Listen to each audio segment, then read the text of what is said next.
Hello दोस्तों, कैसे हो आप? सर अच्छे हैं, आप कैसे हैं? मैं भी बहुत बढ़िया हूँ।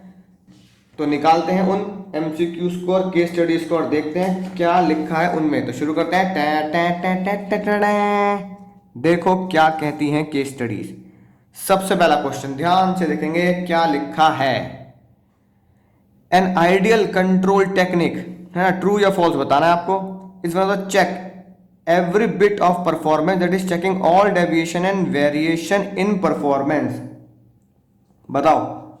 सारी की सारी 100% चेकिंग करता है कंट्रोलिंग सिस्टम। ये कहता है सब कुछ 100% चेक करो, एवरी बिट ऑफ परफॉर्मेंस, सारे डेविएशन नलायको। ठीक है। क्रिटिकल पॉइंट एनालिसिस, KRA और मैनेजमेंट बाय एक्सेप्शन आपको बताया था। मैनेजमेंट एक्सेप्शन क्या बोलता है कि माइनर डेविएशन को इग्नोर करें।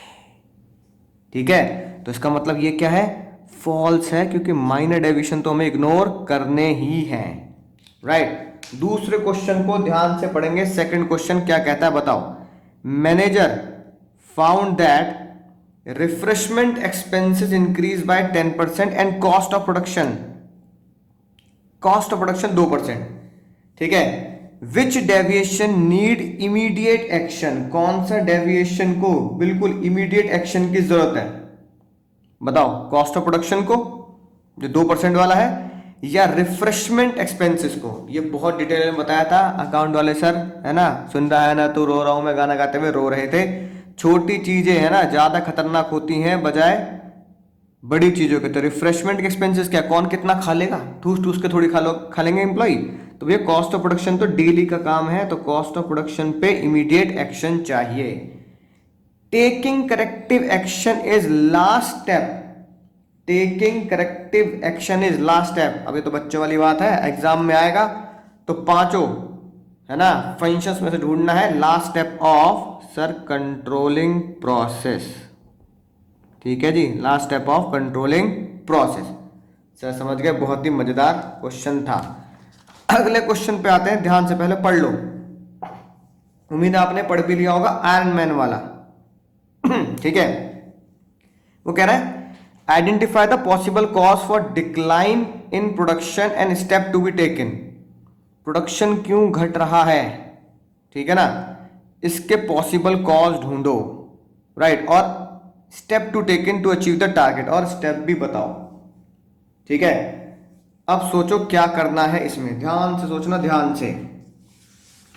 ये ऐसे क्वेश्चंस होते हैं जिन्हें, है ना, आप क्या बोलते हो sir, out of course question आ गया, आउट ऑफ कोर्स। राइट। तो देखो मैं आपको यहीं पे लिखवा देता हूं ताकि आपको बात समझ में आ जाए। टेबल बनाएंगे एक, ठीक है ना, हेडिंग लिखेंगे कॉज ऑफ डेविएशन। ठीक है जी। फिर possible, right, possible corrective action. ठीक है, पॉसिबल करेक्टिव एक्शन, यानी कि कॉज भी बता दिया और क्या स्टेप या क्या एक्शन लेना है ये भी बता दिया। तो दोनों हो जाएंगे। पॉसिबल कॉज क्या क्या हो सकते हैं, इसलिए ध्यान से इसे नोट करेंगे। सबसे पहला हो सकता है प्रोडक्शन क्यों गिर रहा हो, डिफेक्टिव मटेरियल। किसकी वजह से सर? मटेरियल बहुत ही ज़्यादा डिफेक्टिव था। राइट। करेक्टिव एक्शन क्या ले सकते हो? चेंज क्वांटिटी एंड क्वालिटी, है ना, चेंज क्वालिटी में लिया ना, change quality of material. Sir बात समझ में आ गई। दूसरा कॉज, है ना, मैं थोड़ा जल्दी लिख रहा हूँ, एग्जाम में बहुत साफ साफ बना के आना। हो सकता है डिफेक्टिव मशीन ही आ गई हो जिसकी वजह से प्रोडक्शन बेकार हो रहा हो, तो या तो उस मशीन को रिपेयर करा लो, ठीक है, या फिर उस मशीन को रिप्लेस ही कर दो। ठीक है जी, बात सर समझ गए। तीसरा क्या हो सकता है भैया, आपकी जो मशीन है ना, वो क्या हो चुकी है, ऑब्सोलीट हो चुकी है, यानी कि बिल्कुल अंतिम सांसें चल रही है मशीन की। तो अब क्या करें? राइट, पुराने जमाने की हो चुकी है, अपडेट करें, update machine with new technology. Right. चौथा बात क्या हो सकती है? चौथी बात, आपका प्रोसेस में ही डिफेक्ट हो, डिफेक्टिव प्रोसेस, आपका प्रोसेस ही डिफेक्टिव हो तो फिर क्या करना पड़ेगा, मॉडिफाई करना पड़ेगा, मॉडिफाई एग्जिस्टिंग प्रोसेस, है ना, मैं बोल रहा हूँ लिख लेना, मॉडिफाई एग्जिस्टिंग प्रोसेस। या फिर पता लगा सारे के सारे एम्प्लॉय अंधेरे में काम कर रहे हैं, इतना अंधेरा क्यों है भाई, पुअर वर्किंग कंडीशन, तो क्या करो, इम्प्रूव फिजिकल, यानी लाइटें वाइटें लगवाओ, खाने पीने के लिए उनको ढंग का दो, है ना, ठीक ठाक सी कंडीशन रखो, improve physical condition of work. और आखिरी कारण हो सकता है लैक ऑफ मोटिवेशन, ठीक है, अंदर की आग, है ना, जो तुम्हारे अंदर ही घुसती जा रही है उसे जगाए रखना है, ठीक है। तो मोटिवेशन नहीं आ रहा तो मोटिवेशन के लिए क्या करो, सुटेबल इंसेंटिव दो, है ना, इंसेंटिव्स दें, जैसे कि भैया आपको पता है इंसेंटिव क्या होते हैं, ठीक है, इतना टारगेट अचीव कर लिया तो भैया इतने रुपए मिलेंगे, ठीक है, या यहाँ की ट्रिप मिल जाएगी। तो इस तरीके से आप अपने एम्प्लॉय को प्रॉपर इंसेंटिव देंगे। आई होप बात आपको बहुत शानदार तरीके से समझ में आ चुकी होगी। अब अगला जो है वो है एमसीक्यू, ध्यान से पढ़ो। Name the function which reviews the operation in a business unit. बताओ, फंक्शन ढूंढना है, बच्चों वाली बात है सर, है ना, अभी तो हम यही पढ़ रहे हैं। देखो जो ऑपरेशन, लेकिन ध्यान रखना एग्जाम में क्वेश्चन आएगा तो बच्चे इस क्वेश्चन में बहुत कंफ्यूज होता है। रिव्यू द ऑपरेशन, जो चेक करता है, रिव्यू का मतलब होता है चेक करना, तो चेकिंग किस में होती है, डायरेक्टिंग में होती है, ठीक है जी। कंट्रोलिंग डिपेंड अपॉन, ये बात हम पढ़ चुके हैं, दो फंक्शन ऐसे हैं जो एक ही थाली के चट्टे बट्टे हैं। सर कंट्रोलिंग और प्लानिंग का बहुत गहरा रिश्ता है, प्लानिंग ही स्टैंडर्ड सेट करता है, उसी को तो हम क्या करते हैं, चेक करते हैं। ये भाग मिल्खा भाग में भी हम देख चुके हैं। Controlling, in controlling actual performance is compared with standard, ठीक है, क्या ढूंढने के लिए, टू फाइंड आउट, बोलो, टू फाइंड आउट लाइको डेविएशन, ठीक है, समझ में आ गई ना बात, डेविएशन ढूंढते हैं, स्टेप में हम जान चुके हैं। Standard are criteria against which actual performance would be measured. सोच समझ के जवाब दें। स्टैंडर्ड वो क्राइटेरिया होता है, स्टैंडर्ड समझ गए ना, प्लानिंग के अंदर जो हम पहले से सेट करके रखते हैं। एक्चुअल परफॉर्मेंस जो मेजर, है ना, करते हैं वो स्टैंडर्ड के हिसाब से करते हैं। तो नालायको बिल्कुल सच है, सच 100% सच। वाई दिस कोला वैलिडी, कंट्रोलिंग इज कंटिन्यूअस प्रोसेस। बताओ क्यों कंट्रोलिंग को आप कंटिन्यूअस प्रोसेस कहते हैं। तो भाई और बहनों ध्यान से देखेंगे क्यों ऐसा होता है, ठीक है। यानी कि यहाँ पे कोई एमसीक्यू नहीं है, एक नंबर में या दो नंबर में लिखने वाला आएगा ना, उस तरीके का है, राइट। तो मैं सीधा लिख रहा हूं, because it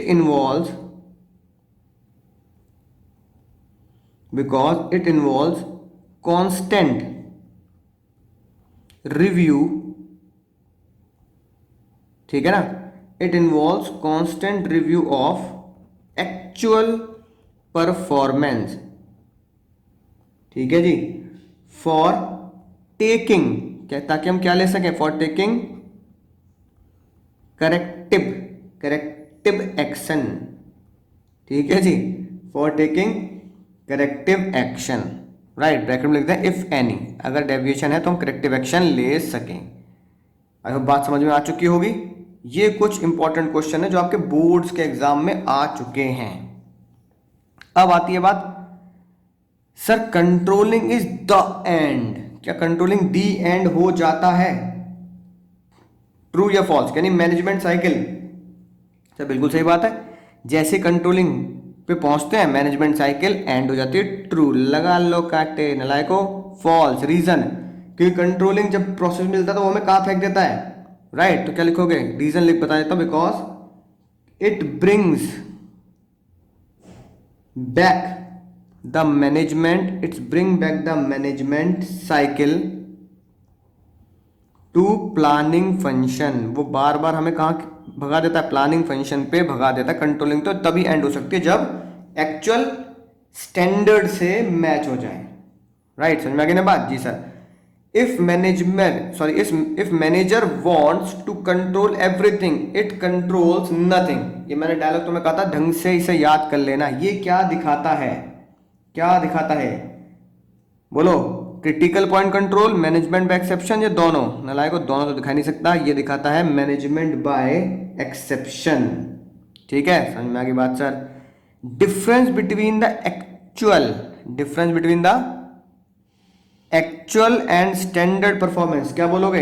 actual and standard performance को डिफरेंस को क्या बोला जाता है सर? इसे बोला जाता है डेविएशन, है ना? बच्चों वाली बातें हैं। अब ध्यान से पढ़ो 13, the need to take corrective action arise when deviation goes below the acceptable range. ठीक है, क्या होगा सर? बिल्कुल सही बात है, करेक्टिव एक्शन तभी लेना होता है जब डेविएशन, है ना, गड़बड़ होती है। तो डेविएशन बिलो, ना मुन्ना ना, डेविएशन बिलो लिखा है तो क्या होगा? ये होगा फॉल्स। डेविएशन बिलो नहीं होना चाहिए, क्या आना चाहिए? Deviation beyond, deviation beyond the acceptable range. समझ गए? तो ध्यान समझना, देखो एक ही क्वेश्चन पर, एक ही वर्ड पर क्वेश्चन बदल गया। आई होप बात आपको समझ में आ चुकी होगी। अब आती है बात 14, what is important while analysis deviation in controlling. Brief यानी शॉर्ट में बताना है क्या इंपॉर्टेंट होता है व्हाइल एनालाइसिस डेविएशन, यानी जब मैं डेविएशन को चेक कर रहा होता हूं तो क्या चीज जरूरी होती है, राइट? तो क्या लिखोगे? व्हाइल एंड लिखो, while analysing deviation it is important to determine, it is important to determine the acceptable range of deviation। यानी कि आपको के आर ए के बारे में नॉलेज होनी चाहिए कि मैं कितना डेविएशन एक्सेप्ट कर सकता हूं। ठीक है ना? जैसे मैंने कहा 2% तो एक्सेप्टेबल, 1% तो एक्सेप्टेबल है। अगला देखो क्या लिखा है, standard is set in term of time to be spend. Time में अगर हमने स्टैंडर्ड सेट किया है तो वो क्वालिटेटिव है, क्वांटिटेटिव है, या दोनों है, या कोई भी नहीं है? सोच समझ के जाओ। दे टाइम में मुझे क्या पता लगेगा? मुझे फिगर, न्यूमेरिकल वैल्यू मिल जाएगी ना, तो क्या होगा? क्वालिटेटिव ना क्वांटिटेटिव। समझ गए sir? Controlling prevent deviation, true और फॉल्स? कंट्रोलिंग प्रिवेंट डेविएशन, सच या झूठ? ये है मजेदार क्वेश्चन, बताओ सर। बिल्कुल सच है, कंट्रोलिंग से ही तो हमें डेविएशन, है ना, रोक दी जाती है, तो ये है ट्रू। आई होप बात समझ में आ चुकी होगी। कुछ मैंने आपको केस स्टडीज दी थी ध्यान से करने के लिए, तो उम्मीद है आपने वो केस स्टडीज करी होंगी, तो चेक कर लेते हैं, पर उससे पहले लगा लो काटे। ठीक है, नालायक को फॉल्स है, प्रिवेंट नहीं करता कंट्रोलिंग। कंट्रोलिंग क्या करता है? मिनिमाइज। ठीक है ना, खत्म थोड़ी कर देता है। Minimise deviation by taking corrective action, by taking corrective action. तो क्या लिखोगे अगर रीजन लिखना हुआ तो? Controlling does not prevent deviation but it only minimise the deviation by taking corrective action. I hope बात आपको बहुत अच्छे समझ में आ चुकी होगी, जितने भी एमसीक्यू हमने करे हैं। तो चलिए भाई और बहनों, देखते हैं कौन से क्वेश्चंस आपको केस स्टडी में दिए थे। पहला क्वेश्चन दिया था, ध्यान से समझना है, हिना गाना गाते हुए, मैं हूं एक रंग हिना। ठीक है, Hina sweet is a renowned name. 1935 से मिठाइयाँ चल रही, क्या बात है। सेल्स मैनेजर ने बोला भाई मिठाइयाँ बढ़िया चल रही हैं, लेकिन कंप्लेंट आ रही है क्वालिटी के बारे में। तो भाई साहब हर्ष ने क्या किया, है ना, हर्ष ने ऑर्डर किया sample check of sweet, right. उसने चेकिंग के लिए भेज दिया। सीधी बात, क्वेश्चन सीधी सीधी बात कर रहा है, identify the step taken by the Harsh. जो आपके स्टेप थे सर, मुझे कंट्रोलिंग आ गया, छा गया, तो कौन सा स्टेप लिया है? ठीक है ना, तो क्या आंसर होगा? एक्चुअल परफॉर्मेंस की मेजरमेंट ही तो वो चेक कर रहा है। ठीक है, आई होप बात बिल्कुल सिंपल है, क्वेश्चन बिल्कुल सिंपल है, समझ में आ गया होगा। अब देखो अगला मजेदार क्वेश्चन जो बहुत जरूरी है, बहुत ही इंपॉर्टेंट है, मैंने चांद तारे पे लगवाए थे क्वेश्चन 8 और 9 पे, तो स्पेशली देखो 8 क्या कहता है, ध्यान समझेंगे ध्यान से। ठीक है, एएस लिमिटेड लार्ज कंपनी, क्या कह रहा है? सिंपल सिंपल सी बात, सर एक तो फंक्शंस बता दो, कौन सा फंक्शन है ना, और उसके स्टेप बता दो। तो जो पहचानोगे स्टेप भी उसके लिखोगे। प्लानिंग पहचानो तो प्लानिंग के स्टेप लिख के आ जाओगे, है ना। स्टाफिंग डायरेक्टिंग ये पहचाने तो इनके स्टेप लिख के आ जाओगे। लेकिन कंट्रोलिंग हुआ तो कंट्रोलिंग के स्टेप लिख के आएंगे, ठीक है। अब देखो क्या लिखा है ऊपर, तो भूमिका वाली बातें बना रखी हैं। All the worker are happy even they are assembling air condition as per day in 800 units only. Okay, the find out the reason the company compare actual performance. Yes, समझ में आ गई ना बात। तो यही हम स्टेप में करते हैं, कंपेयर द एक्चुअल परफॉर्मेंस, है ना, and observe through CCTV that some workers were busy in gossip. बहुत ही इंपॉर्टेंट क्वेश्चन, इस लाइन से पता लगता है कि ये कंट्रोलिंग का फंक्शन है, क्योंकि ये वाला point compare the actual performance ये सिर्फ और सिर्फ कंट्रोलिंग में ही आता है। आगे बात आपको समझ में आ चुकी होगी। तो पहले क्या लिखूंगा, पहले स्टेप में तो ये लिख दिया क्वेश्चन नंबर 1 में, या function of management discuss above is controlling. फिर वो कहता है स्टेप, है ना, पहचानो जो पैराग्राफ में दिए हैं। तो एक एक करके स्टेप पहचानेंगे। अब खुद मुझे बताओ, लाइन कोट करेंगे, ठीक है ना। देखते हैं क्या तुम पकड़ पा रहे हो नहीं पकड़ पा रहे। Large company engage in assembling of air condition recently the company has conducted time and motion study. इसको पढ़ के क्या लगता है, चैप्टर नंबर 2 प्रिंसिपल्स से क्वेश्चन होगा, ठीक है ना। A worker can assemble 10 air condition in a day. The target volume of the company day is 1000 units air condition, ठीक है। टारगेट कितना है 1000। तो ये हो गया मेरा स्टेप नंबर 1, ठीक है जी।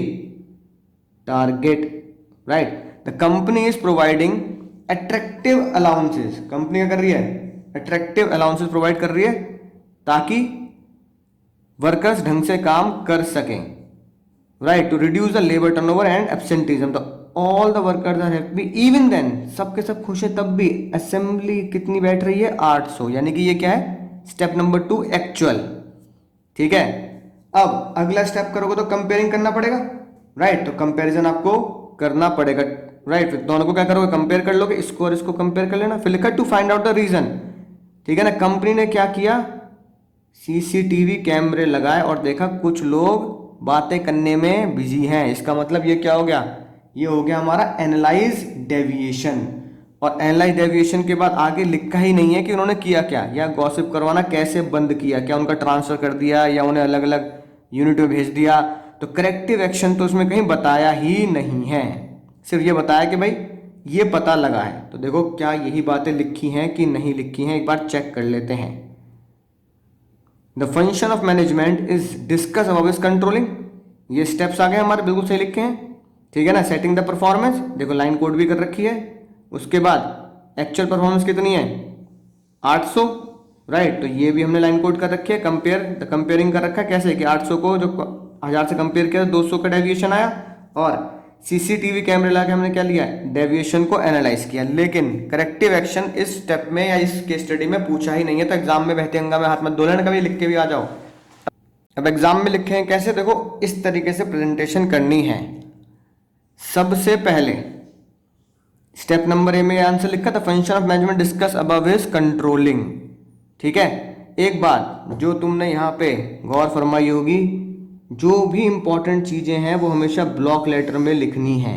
तो एग्जाम में हमेशा ब्लॉक लेटर में लिखना, हाईलाइटर यूज नहीं करना है वहां, लेकिन ब्लॉक लेटर में लिखना है। स्टेप क्या है, 4 स्टेप है, ठीक है। उनको बिल्कुल बादल बादल बना के आना है, चाहे इस तरीके से बना के आ जाओ। फिर ये टेबल बना के आनी है एग्जाम में, सीरियल नंबर 1 2 3 4। जब स्टेप या मान लो कंट्रोलिंग की इंपॉर्टेंस है, किसी भी चैप्टर के कैरेक्टरिस्टिक, इंपॉर्टेंस, स्टेप कुछ भी पूछा गया है तो वो हमेशा ब्लॉक लेटर में ही लिख के आने हैं, ठीक है। फिर लाइन कोड करनी है। लाइन जो भी आप कोड करोगे, जैसे हमने यहाँ पे लाइन कोड करी, तो वो हमेशा फुल लिखनी है। मतलब पहले के 2 शब्द लिख के डॉट डॉट लगा, फिर आखिरी के 2 शब्द मत लिखना, थोड़ी स्पीड मेंटेन करना और पूरी पूरी चीजें लिखना। उसके बाद जब मैं एक्सप्लेनेशन दूंगा तो कार्टून प्रेजेंटेशन बनानी एक्सप्लेनेशन के साथ। और क्योंकि स्टेप का क्वेश्चन, तो स्टेप में तो आप क्या करोगे जो मैंने आपको बताया, सेटिंग द स्टैंडर्ड, फिर दूसरे में एक्चुअल, कंपेयर, एनालाइज, डेविएशन और इस तरीके से स्टेप। तो ये डायग्राम स्टेप का बना के आना है। और अगर जहां पे कार्टून प्रेजेंटेशन की जरूरत है वहां कार्टून प्रेजेंटेशन आप बना के आ सकते हैं, जो मैंने आपको स्टेप्स की भी दी हैं, अगर 6 नंबर में आया तो, ठीक है। हर एक स्टेप को जब आप सॉल्व करेंगे तो डॉट डॉट बना के सॉल्व करेंगे, यानी कि आप पैराग्राफ नहीं लिखेंगे, बड़े बड़े पॉइंट्स में आंसर देंगे। Point number 1 answer, point number 2, point number 3, इस तरीके स्टेप नंबर 1। फिर स्टेप नंबर 2 को जब मैं लिखूंगा तो स्टेप नंबर 2 में प्रॉपर गैपिंग, स्टेप 1 और 2 में प्रॉपर गैपिंग दूंगा। या फिर अगर मैं बोलूं कि दो क्वेश्चन की अगर बात करें, मान लो क्वेश्चन नंबर ये 8 है हमारा, आपने इससे पहले क्वेश्चन 7 भी किया होगा, तो 7 और 8 के बीच में भी प्रॉपर तरीके से गैप देना है, कम से कम 4 या 5 लाइन का गैप दें, ताकि एग्जामिनर को ये पता लग जाए कि सर मुझे, है ना, आपको ये दिखाना है कि ऊपर क्वेश्चन 4 लाइन पहले खत्म हो चुका, अब ये नया क्वेश्चन है। और हमेशा ध्यान रखना, क्वेश्चन या सॉल्यूशन हमेशा कहां लिखना है, जैसे मैंने यहां लिख रखा है, बिल्कुल, है ना, बीच में लिखना है, ठीक है। और उसके बाद ये प्रेजेंटेशन करनी है प्रॉपर गैपिंग के साथ। उम्मीद है आपको बात समझ में आ चुकी होगी। क्वेश्चन 9 देखो क्या कहता है, बिल्कुल सेम है जैसे कि क्वेश्चन नंबर 4 किया था, ठीक है। पहले 200 यूनिट बनाते थे, फिर क्या हो गया, यूनिट घट गई है ना, इतनी बैठ रही है, तो पहले बताओ कौन सा मैनेजमेंट फंक्शन, है ना, to rectify the above situation. अगर ऊपर वाले डेविएशन को, यानी कि दिक्कत को ठीक करना है, तो कौन सा फंक्शन लगाना पड़ेगा, डेविएशन है 200, पहले 200 था टारगेट प्रोडक्शन, फिर ये इतना वेरी कर रहा है, तो कंट्रोलिंग लगाना पड़ेगा, सिंपल सी बात। दूसरा वो कह रहा है briefly state the procedure to followed so that actual production में come up with the target production. बहुत इंपॉर्टेंट क्वेश्चन है, एक्सपेक्टेड लिखेंगे, है ना, 2010 में पूछा गया था, राइट। यानी जिसे बच्चों ने बोला सर आउट ऑफ कोर्स है, पर अब आपके लिए आउट ऑफ कोर्स नहीं है, क्यों? अगर बिल्कुल एग्जैक्ट टारगेट तक पहुंचना है तो जरूर क्या कमी रही होगी, ट्रेनिंग की कमी है तो ट्रेनिंग दो। वर्किंग इन्वायरमेंट, यानी कि सेम टू सेम एज जो हमने अभी एमसीक्यू में क्वेश्चन 4 देखा था। रॉ मटेरियल की क्वालिटी बढ़िया करो, मशीनों को बढ़िया करो, ठीक है, मशीन ऑब्सोलीट हो गई तो उसे अपडेट करो, डिफेक्टिव दूर करो, ये सारी चीजें आपको ध्यान में रखनी है। तो क्वेश्चन नंबर 9, है ना, आप समझ चुके हैं। प्रेजेंटेशन मैं आपको बता ही चुका हूं, इसमें भी सेम, हर क्वेश्चन में सेम प्रेजेंटेशन चलेगी, ठीक है ना। यहां पे आप लाइन कोटेड का कॉलम डिलीट कर दें, क्योंकि लाइन कोटेड तो है ही नहीं, सीधा इसके बाद इस कॉलम पे पहुंच जाएंगे, एक्सप्लेन कर देंगे, कार्टून प्रेजेंटेशन होगी तो उसके साथ। अगला क्वेश्चन कौन सा था सर? 15 था, 15, ठीक है जी। अब देखो 14 भी दिया था, 14 बहुत इंपॉर्टेंट क्वेश्चन है, hot and tasty. I hope, उम्मीद है आपने पढ़ लिया होगा, राइट। तो हॉट एंड टेस्टी कौन सा फंक्शन लगा रही है, समझ में आ चुकी होगी बात, सर कंट्रोलिंग फंक्शन लगा रही है, राइट। उसके बाद वो क्या कह रहा है, मुद्दे की बात है, क्वेश्चन नंबर 2 इसका, records and analyse the deviation, ठीक है ना, explain the statement, record analyse the deviation and take the necessary corrective action. इस स्टेटमेंट को, इस लाइन को एक्सप्लेन करना है, ठीक है ना।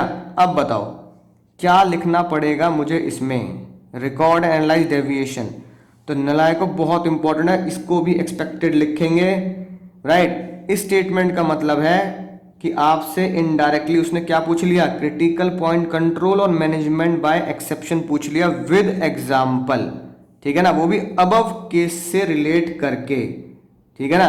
तो उम्मीद है आपने केस स्टडी ढंग से पढ़ी होगी। तो क्या लिखा था, statement record and analyse deviation and take the necessary corrective action, refer to the following step. पहला step comparing the actual performance with the standard, और फिर एनालाइज डेविएशन, ठीक है ना, साफ साफ कह रहा है ना, analyse the deviation.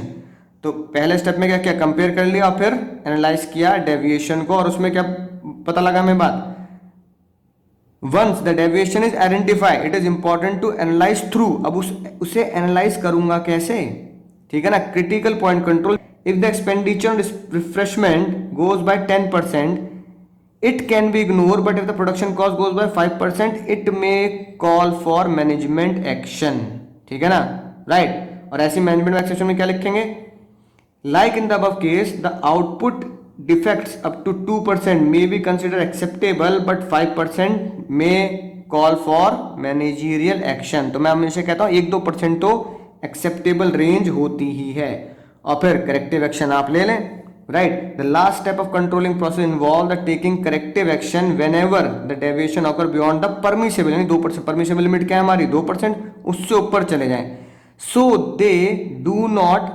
reoccur in future. However, the standard may be revised if it is not possible to check the deviation through corrective action. Standards को आप रिवाइज भी कर सकते हैं. क्वेश्चन नंबर 14 पे भी एक्सपेक्टेड क्वेश्चन आप लगाएंगे. आई होप बात समझ में आ चुकी होगी. 15 भी सर आपने दिया था, उम्मीद है पढ़ ली होगी केस स्टडी. क्वेश्चन देखो क्या कहता है. एक तो फंक्शन बताना मैनेजमेंट का जो अनुभव ने किया, by conducting test to assure for the quality of the garment manufactured in the export house, और टर्म डेविएशन को डिफाइन करना जो मैंने आपको एमसीक्यू में भी बता दी थी, है ना. और 3 एडवांटेज देने हैं ट्रेनिंग के. तो कई बार ये लगता है सर ये आउट ऑफ कोर्स क्वेश्चन है, एडवांटेज क्या होंगे ट्रेनिंग के. तो भैया ट्रेनिंग के एडवांटेज आपको अपने दिमाग से घुटनों पे स्ट्रेस दे के लिख के आने हैं. राइट. तो ये बात तो पता लगी गई है. सीधा सीधा केस स्टडी में लिखा है डिफेक्ट आपको पता लग जाएगा, डेविएशन पता लग जाएगा और करेक्टिव एक्शन. तो भैया ये बातें कंट्रोलिंग के अलावा और कहीं नहीं पाई जाती. जैसे इंसान धरती पे ही पाया जाता है, ठीक है, ऐसे ये लाइनें सिर्फ कंट्रोलिंग में ही पाई जाती हैं. इतना तो अब आप जबरदस्त तरीके से समझ चुके हैं. डेविएशन को कैसे डिफाइन करना है. अगर डेविएशन को कैसे डिफाइन करते हैं, अगर आप कंपेयर करते हैं या डिफरेंस निकालते हैं एक्चुअल और प्लान परफॉर्मेंस में, if actual performance is more than plan performance से, है ना, it may be said to be positive in nature और वाइस वर्सा. ठीक है, समझ आ गई बात. बेनिफिट क्या होगा, मुद्दे की बात तो ये हमारा बेनिफिट क्या होगा ट्रेनिंग से. तो ट्रेनिंग से सिस्टमेटिक लर्निंग आती है एम्प्लॉय के अंदर कि हाँ सर मैं बढ़िया तरीके से काम करना जानता हूँ. ऑप्टिमम यूटिलाइजेशन ऑफ रिसोर्सेज होता है जिससे आप वेस्टेज ऑफ एफर्ट्स और मनी को कंट्रोल करते हैं. राइट. एम्प्लॉय की प्रोडक्टिविटी भी बढ़ती है क्वांटिटेटिव एंड क्वालिटेटिव मेजर में. और ट्रेनिंग इंक्रीज द मोरल, यानी मोटिवेशन भी होता है, एब्सेंटिज्म भी कम होता है और एम्प्लॉय टर्नओवर भी कम होता है. ठीक है जी, बात समझ में आ चुकी है. अगला क्वेश्चन कौन सा था. राइट. अगला क्वेश्चन था सर हमारा 17. ध्यान से देखो 17 क्या कहता है. ठीक है, क्वेश्चन तो आपने पढ़ा ही होगा. Identify the principle of management. Principle, ठीक है ना, सोच रहे हो. Principle of management control adopt by the company state in brief underlying the principle. अब यहां पे प्रिंसिपल वर्ड जैसे ही आता है तो आपके दिमाग में क्या खलबली मचती है. सर ये पूछा जा रहा है चैप्टर नंबर 2 से, यानी कि प्रिंसिपल्स ऑफ मैनेजमेंट पे आप कुदा देते हैं अपने आप को. लेकिन अगर ध्यान से देखो तो यहाँ जरूरी नहीं है कि उसकी बात चल रही हो. राइट. और वैल्यूज के क्वेश्चन अब आप काटेंगे, आपके एग्जाम में नहीं आते हैं. ठीक है जी बात.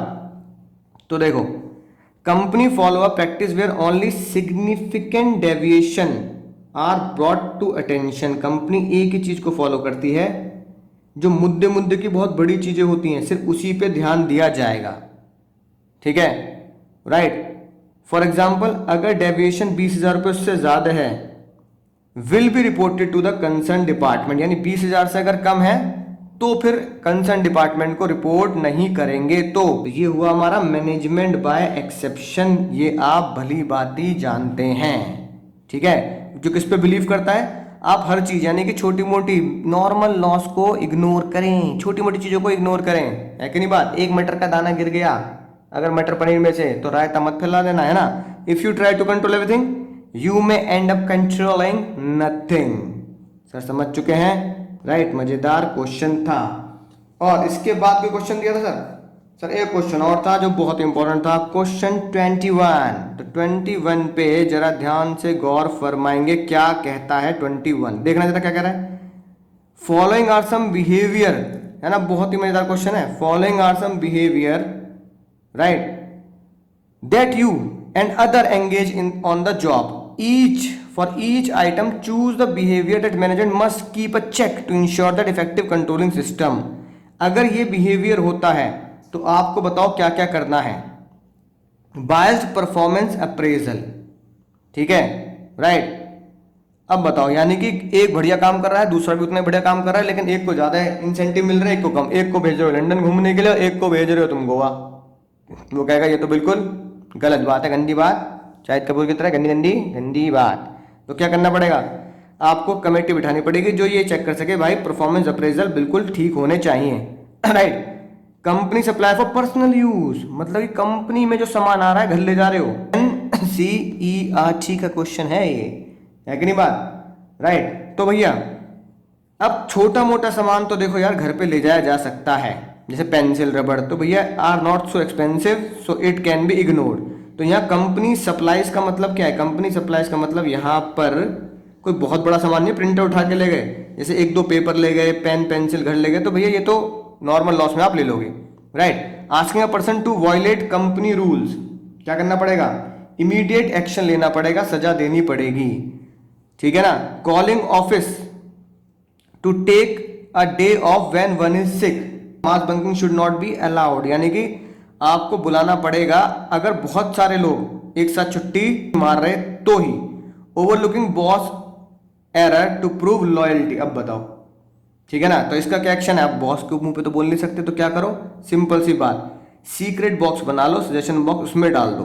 Claiming credit for someone's else want, किसी और का क्रेडिट ले रहे हो आप, ठीक है ना, तो क्या करो, performance record of employ to be maintain, सबकी परफॉर्मेंस को मेंटेन करो ताकि पता रहे कौन क्या कर रहा है, ठीक है। Reporting a violation on nothing on noticing it, अब बताओ, छोटी मोटी चीजों की वायलेशन भी आप, है ना, अगर बता रहे हैं तो गलत है, अगर बहुत बड़ा कोई वायलेशन है तो बिल्कुल ठीक है, तो उसमें क्या लिखेंगे, माइनर है तो उसे ओवरलुक कर दो। फॉल्सिफाइंग क्वालिटी रिपोर्ट, ठीक है, यानी क्वालिटी रिपोर्ट जो होती है प्रोडक्शन की, उसे आप झूठी रिपोर्ट दे रहे हैं, तो क्वालिटी कंट्रोल टेक्निक लगानी चाहिए ताकि इस बात को पकड़ा जा सके। Taking longer than necessary to do job, जो काम 1 घंटे का उसे 10 घंटे लगा रहे हो, जैसे आप किताब को लेके बैठी रहते हो, है ना, जो 1 घंटे का क्वेश्चन है उसमें 2 घंटे लगा देते हो, तो क्या करोगे बताओ, टाइम एंड मोशन स्टडी, यानी कि टाइम एंड मोशन स्टडी आपको लगानी पड़ेगी, जैसे हमने टेलर के प्रिंसिपल में सीखा था। Setting standard in consolation with worker, यानी वर्कर से पूछकर आप उनके स्टैंडर्ड सेट कर रहे हो, ठीक है ना। तो scientific technique can be help fixing the most optimum standard, तो साइंटिफिक टेक्निक जो आप लगाएंगे उसी से आपको बढ़िया फायदा होगा। तो देखो एनसीईआरटी का क्वेश्चन है, अब एनसीईआरटी क्वेश्चन में तो देखो दिमाग बिल्कुल नहीं लगाना, जो एनसीईआरटी का सॉल्यूशन है वो ही हमें एक तरीके से देखा जाए तो GKPL करना पड़ेगा, सर GKPL घोट के पी लेना, क्योंकि एनसीईआरटी तो वही आंसर चाहता है जो एनसीईआरटी में लिखा है। तो उम्मीद है आप बात को समझ चुके होंगे। क्वेश्चन 16 भाइयों और बहनों आपकी स्क्रीन पर है, गौर फरमाएंगे बहुत ही अच्छे तरीके से। Raghav started take away eating joints in near market, his business was doing well, बढ़िया चल रहा है। He ensured that the food was properly cooked, ठीक है जी, a standard taste was maintained, packing of food was done effectively and order were executed on time, but unfortunately he met with accident and हो doctor ने कहा 3 महीने का bed rest. अब सुनना बहुत ही इंपॉर्टेंट बात, उसने अपने कजन को बुला लिया बिजनेस में, ठीक है ना। He resume his work after 3 month, he realise that, ठीक है ना, उसका जो बिजनेस है वो ड्रॉप हो गया, यानी कि बिजनेस प्रॉफिट में नहीं जा रहा है। People were not happy, employ happy नहीं है with the services as the quality food had down, यानी कि बाहर के लोग भी हैप्पी नहीं है, टाइम पे डिलीवरी नहीं हो रही, ओहो बड़ा तगड़ा मुसीबत चल रही है भाई। All this was happening because most of his previous staff has left, छोड़ के चला गया, as Rohit used to adopt a very strict and unauthoritative approach toward them. In the context of above case, 2 aspect बताइए about Raghav business that Raghav was controlling in order to make the successful. वो कैसे control करता था कि वो successful रहा। और फिर 2 पॉइंट हाईलाइट करो इंपॉर्टेंस ऑफ कंट्रोलिंग फंक्शन, और ऊपर की स्टडी से ही आप कोई भी 2 इंपॉर्टेंस हाईलाइट कर दो, यानी केस स्टडी से कोई लेना देना नहीं है भैया। वो क्या करता था, 2 चीजें हमें केस स्टडी से पता लगी, एक तो वो बहुत ही स्टैंडर्ड मेंटेन करता था, स्टैंडर्ड एक्यूरेसी उसकी बहुत बढ़िया थी, ठीक है ना, राइट। ऑर्डर बिल्कुल टाइम पे आता था, इसलिए ग्राहक खुश रहते थे। 2 इंपॉर्टेंस पॉइंट क्या है, स्टैंडर्ड की बात है तो जजिंग एक्यूरेसी ऑफ स्टैंडर्ड, आप ये इंपॉर्टेंस लिख दो, और भैया उसके एम्प्लॉय हमेशा खुश रहते थे, है कि नहीं बात, तो क्या लिख दोगे साथ साथ, इंप्रूविंग एम्प्लॉय मोटिवेशन। अब ये 2 बातें इसमें लिख सकते हैं, ठीक है ना, राइट। इसके अलावा और जो भी आप लिखना चाहें इंपॉर्टेंस में लिख सकते हैं। ऑर्गेनाइजेशन गोल भी अचीव हो जाते थे, बढ़िया बिजनेस चलता था उसका। आप ये भी लिख सकते हैं। तो इंपॉर्टेंस तो आप कोई भी इससे रिलेटेड लिख ही सकते हैं। फिर भैया कौन सा, ठीक है, कौन सा रोहित जो है उसका कजन जो है वो कौन सा स्टाइल अपनाता था, ऑर्थोक्रेटिक स्टाइल उसने अपनाया, ठीक है ना, यानी उसको क्या होता है, स्ट्रिक्ट कंप्लायंस करता था, भैया जो ऑर्डर है वो मानना पड़ेगा, ठीक है, यानी वन वे कम्युनिकेशन टाइप में वो करता था। आई होप आपको बात समझ में आ चुकी होगी और ये भी पता लग गया होगा लिखना कैसे है, बिल्कुल ऐसे ही लिखना है, ठीक है। 2 पॉइंट पहले हमने पॉइंट नंबर 1 में लिख दिए, फिर उसमें वो कह रहा है कोई भी 2 इंपॉर्टेंस लिख दो, तो 2 इंपॉर्टेंस पहले बादल में बनाई, फिर यहाँ पे इंपॉर्टेंस लिखी, अगर लाइन कोड करना चाहें तो कर सकते हैं, अगर लाइन कोड करने के लिए नहीं करें तो फिर विद प्रेजेंटेशन जो आज आपको मैंने आज ही दी है इंपॉर्टेंस की, राइट, तो ये वाली प्रेजेंटेशन बनाने के बाद आप साथ में उसे एक्सप्लेन कर देंगे यहां पर, ठीक है। प्रेजेंटेशन में खास ध्यान रखेंगे, जो मेन हेडिंग है वो ब्लॉक लेटर में आएंगी और जो एक्सप्लेनेशन है वो dot dot dot dot points में आएंगे और प्रॉपर गैपिंग रखेंगे हर पॉइंट के बीच में, यानी 2 इंपॉर्टेंस के बीच में, ठीक है जी। बात सर समझ में आ चुकी है। और कौन सा क्वेश्चन कर सकते हैं सर, देखते हैं। एक क्वेश्चन नंबर 20 भी इससे रिलेट होता है, एक बार रीड कर लेते हैं। क्वेश्चन 20 देखना क्या कह रहा है, CPC critical point control followed by McD, ठीक है जी। बात क्वेश्चन पढ़ो क्या कह रहा है, name the step involve in controlling process which is being described above line, what do you understand by critical point control, तो डायरेक्ट है, सीधा लिख दोगे नोट्स में जो डिस्कस किया है। How does the controlling function management help in accomplish organisation goal to ensure effective use of resource, यानी कि इसकी इंपॉर्टेंस बता रहा है, ठीक है जी। बात राइट, तो तीसरे में तो सिंपल है, अकम्प्लिश ऑर्गेनाइजेशन गोल और making effective use of resources, सीधे सीधे इंपॉर्टेंस लिख दिया आपने। क्रिटिकल पॉइंट एनालिसिस आपने विद एग्जांपल लिख के आना है, ऊपर हमें सिर्फ यही देखना है कि भाई वो कौन सा स्टेप लगा रहा है, ठीक है जी। तो सर कौन सा स्टेप लगा रहा है, केस स्टडी पढ़ के पता लगेगा।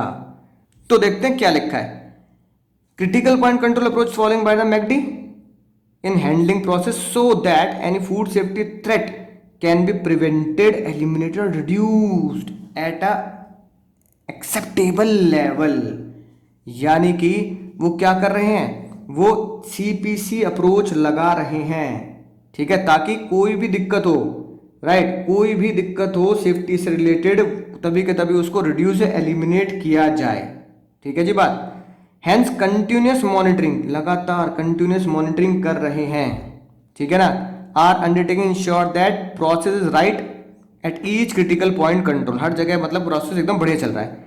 Main principle followed by control level is less amount many time which can ensure the high quality and high freshness, ठीक है।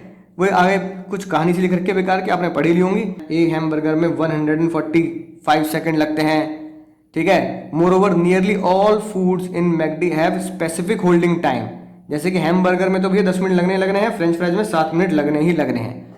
अगर वो नहीं बिका तो भैया उसको फेंक दिया जाएगा।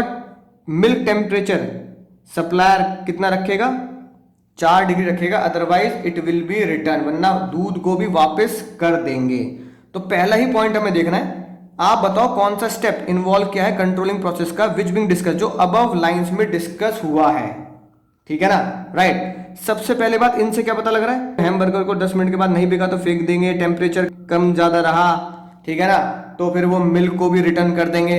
इसे हम बोलेंगे करेक्टिव एक्शन, भैया हम कोई भी कमी नहीं चाहते, कोई भी दिक्कत होगी तो हम उसे सही करेंगे, करेक्टिव एक्शन लेंगे, राइट। जैसे कि फूड सेफ्टी से रिलेटेड कोई भी डेविएशन हुआ तो उसे कम से कम क्या कर सकें, एलिमिनेट कर सकें। तो भैया चाहे ये वाली लाइन हो चाहे ये वाली लाइन हो, दोनों से, ठीक है, इस पैराग्राफ से भी और नीचे वाले पैराग्राफ से भी एक ही बात समझ में आती है कि भैया एनालाइज डेविएशन, डेविएशन को एनालाइज करो फूड सेफ्टी के लिए, ठीक है ना, और मिल्क वगैरह के लिए, और करेक्टिव एक्शन लो। करेक्टिव एक्शन आपको पता ही है, ठीक है, हम उसको रिड्यूस कर देंगे या रखेंगे नहीं। आई होप बात आपको समझ में आ चुकी होगी।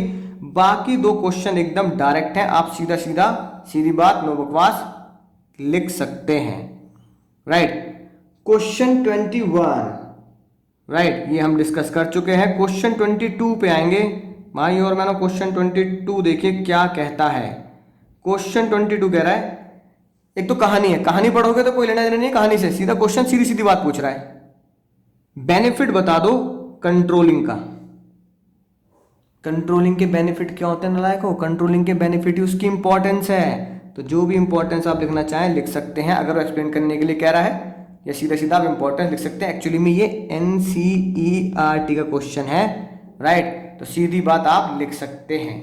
आई होप बात आपको बहुत अच्छे समझ में आ चुकी होगी। अब जितने भी क्वेश्चन हैं वो बहुत ही टुच्चे मुच्चे क्वेश्चन है, बिल्कुल हल्के हल्के क्वेश्चन है, राइट। बहुत सारे क्वेश्चन आज हमने बहुत सारे क्वेश्चन डिस्कस किए हैं।